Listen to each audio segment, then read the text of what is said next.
Just the front page, Charlie, please. Yeah, I won't use the PowerPoint. That's it. Yeah. The time is limited, so I'm not going to use the PowerPoint. It slows me down a bit. But you have up there a quotation from Pat Rabbitte at the Burren Law School in 2010, not long before he entered government. It says, "Without statutory reform, the system of accountability we pretend to operate in this country is grounded in a lie." Now, that's pretty serious stuff, and that defines the gravity and the seriousness of the problem that was being tackled by the expert panel and the associated papers. Now, before I go into what is a critique of the work of the panel, I want to take a leaf out of the Garda Commissioner's book in framing what I have to say, because I have some hard things to say about it.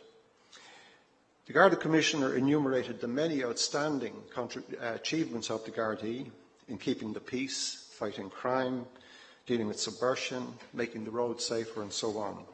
But she then went on to say that something went terribly wrong in the Garda Síochána, and it wasn't a blip.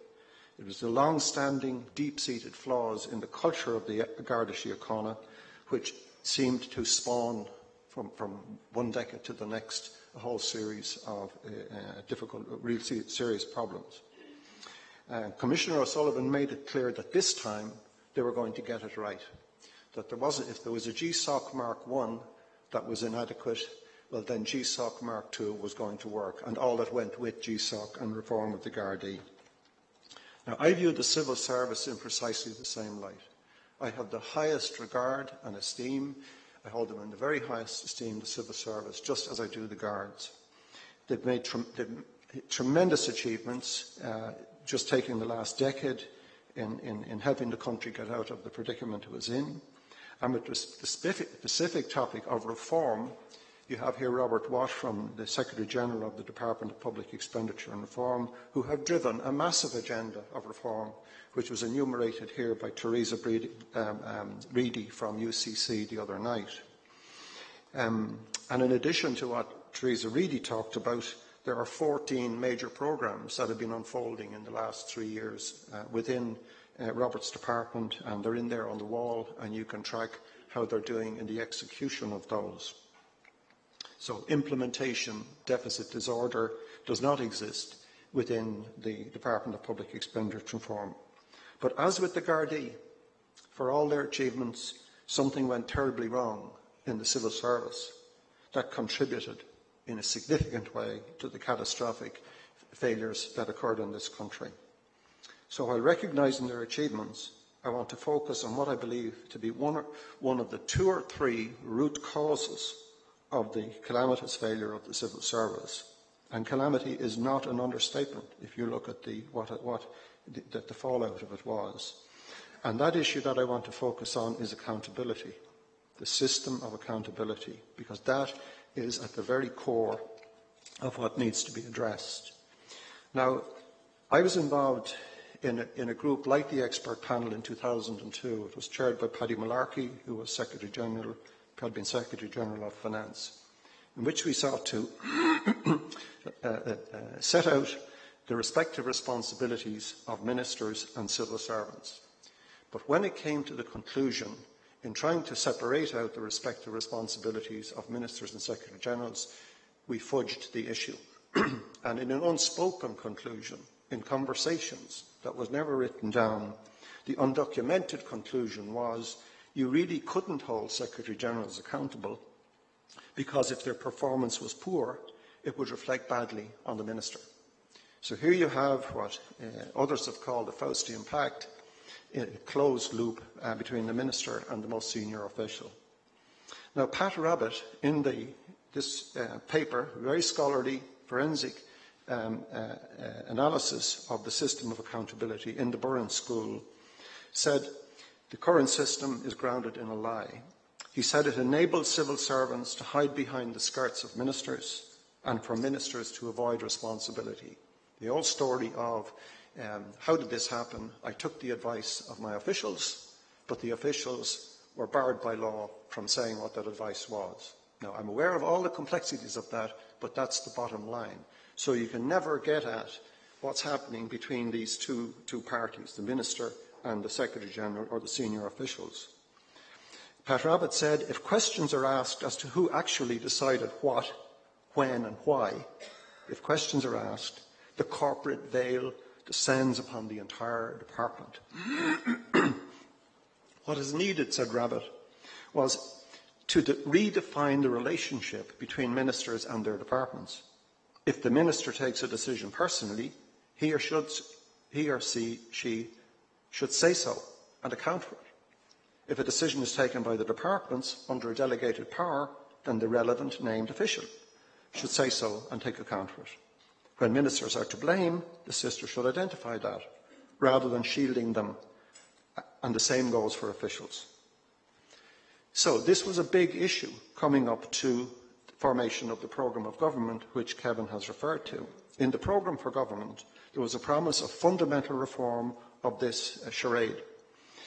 And I quote from it, it said, there is a huge accountability gap, as reflected in this quote.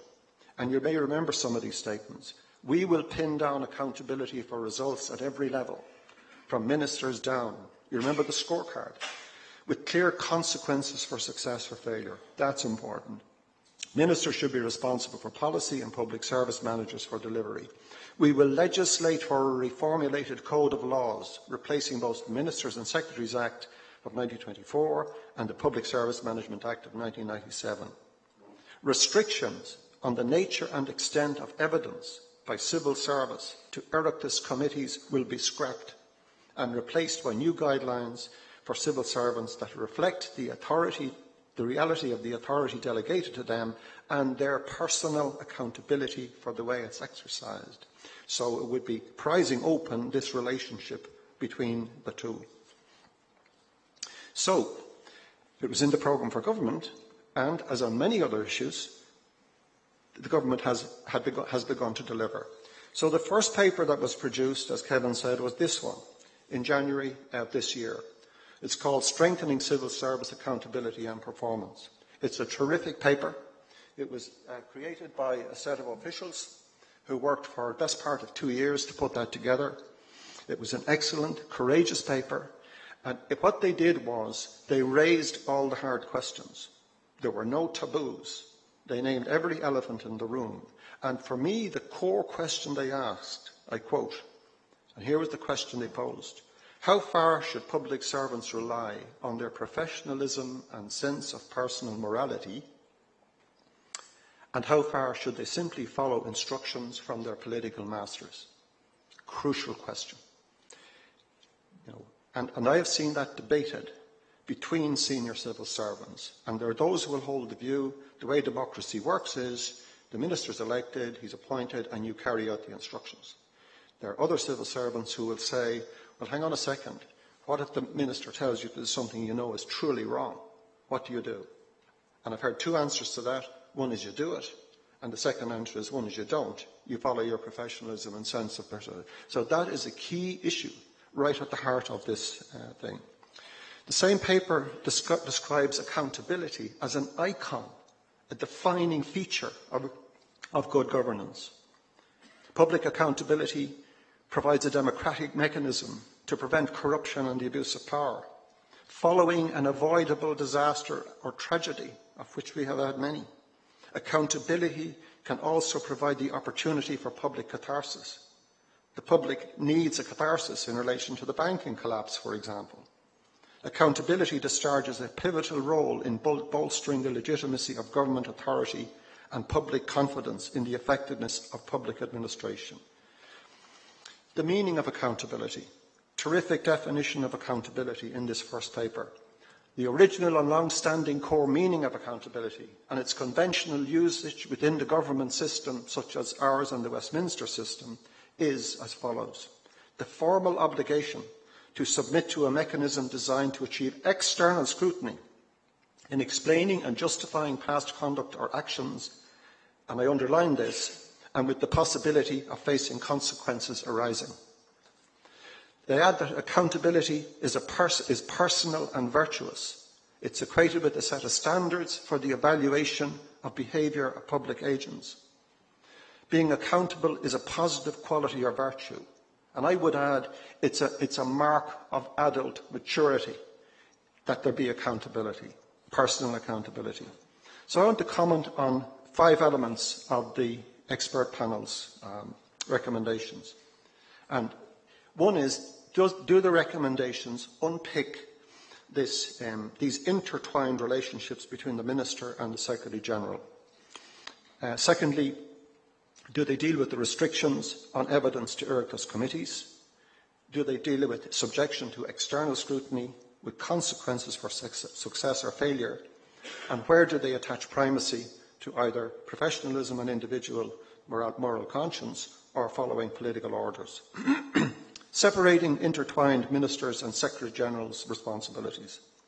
The panel, I'm quoting, the panel is confident that the legislative framework does not provide obstacles to strengthening accountability. The Public Service Management Act of 1997 provides statutory framework for assignment of specific functions from Secretary-Generals to officials within their department. They're silent on the 1924 Act, which conflates the Ministers' and Secretary-General's responsibilities. Let me explain what that means. What the panel has said is that if this is the Minister and this is the Secretary-General, all that the existing legislation provides for is delegation below that, below the Secretary-General. But what it does not deal with is decoupling these two crucial elements in the architecture of the system. The panel does not deal with that because that's the 1924 Act which conflates the two roles. So the scope for hiding behind each other's skirts remains. Restrictions on giving evidence to Oireachtas committees. These are supposed to be scrapped. The independent expert panel is silent on this vital issue, other than to say the new Houses of the Oireachtas Act 2013 deal with it. I've looked at the new Houses of the Oireachtas Act 2013 and it doesn't deal with it. It's full of loopholes that ministers and officials can use in order to remain mum before Oireachtas committees. On external scrutiny, which Kevin spent some time on, the accountability of this overarching board, which is supposed to deliver external scrutiny, has the Taoiseach, the Taoiseach, the Minister for Public Expenditure and Reform, 4 Secretary-Generals. That's 7 people from within inside the system and 4 external members. If you ask me, does the balance of that give me confidence that you'll get real, authentic external scrutiny? My answer would be no. Accountability and the promise of consequences. We will pin down accountability with clear consequences. Has it dealt with that? It hasn't dealt with that because its recommendations are that they say that we're recommending stronger, more robust supports for managers in dealing with non-performance and underperformance. These would assist underperformance through identification and development measures in raising their performance. The answer to poor performance, as it was in the discredited performance management and development system, is a development programme for the person who is not performing. So non-performers can settle into a life of mediocre or non-performance until they're pensioned. And they eschew, they don't make provision for people being fired. So the final one, second last one, is the professionalism and personal morality versus following instructions from your political masters. Now, this, to me, is the touchstone of this. And the independent panel is silent on that issue. That issue is the big issue that needs to be discussed at length within the system. What's interesting is that there was a submission made to the panel, which was quoted in the Cork Examiner. I tried to get my hands on it and I couldn't, from heads of internal audit within the civil service. These are senior civil service themselves. And I quote, this is from their submission to the panel on this issue of the conflation of the two roles. Some of the inaction by senior civil servants was as a result of their roles being too politicised, relationships too close, and a lack of culture of constructive challenge even behind closed doors. There's a primary failure was an inability or unwillingness to defend against poor policy direction and exaggerated political manifestos from government and the commercial world. Irish politics is partisan, locally based and short-term. A culture of deference, for example. Finally, since I've very little time left, I want to make one or two final remarks. My overall assessment of the initiative on strengthening civil service accountability, I'm summarising now, Don. First of all, there are several welcome and necessary recommendations. I agree with many of them, the overarching board, more delegated authority and so on. But the edge and sharpness of the first paper, this one, was lost in the expert panel's consultations and recommendations. Ministers and Secretary-Generals can still hide behind each other's skirts. Civil servants are, when you read the legislation 2013 closely, are still restricted on giving evidence to Oireachtas committees. There are too many loopholes in that legislation. There is weak external scrutiny. It doesn't look to me like real external scrutiny. There are no effective sanctions and consequences. And the question of personal morality and professionalism versus following the instructions of political masters, it's silent. In conclusion, we paid a terrible price for failures in governance and accountability. This, what we're talking about right here, is arguably the single most important needed reform because it's pivotal, on which almost everything else turns. The independent panel recommendations fail on vital elements. As one of our colleagues said, I don't know if it was Donald de Butler, said, the mice got at it during the consultations. Now, you know, it sounds then that I'm finishing on a very pessimistic note, but I'll finish on a hopeful note. One of the most interesting things to me in the last couple of months is that the Department of Public Expenditure and Reform has come forward with proposals, new legislation on freedom of information and whistleblowers in particular. So they put them out there. They've got pushback, challenge from people who said, hang on, you haven't gone far enough. There are loopholes in this. It's a new bucket with a hole in it. And those challenges have been accepted by the department and have led to a restatement of the legislation such that the legislation that is now in train in relation to freedom of information and whistleblowers will be the real deal. And I would hope that this work is unfinished, and I would hope that some of the challenges that I've set out in good faith would be taken on board, and given what's recently happened in relation to those and the, if you like, the attitude of the department to challenge augurs well for the future. Thank you very much.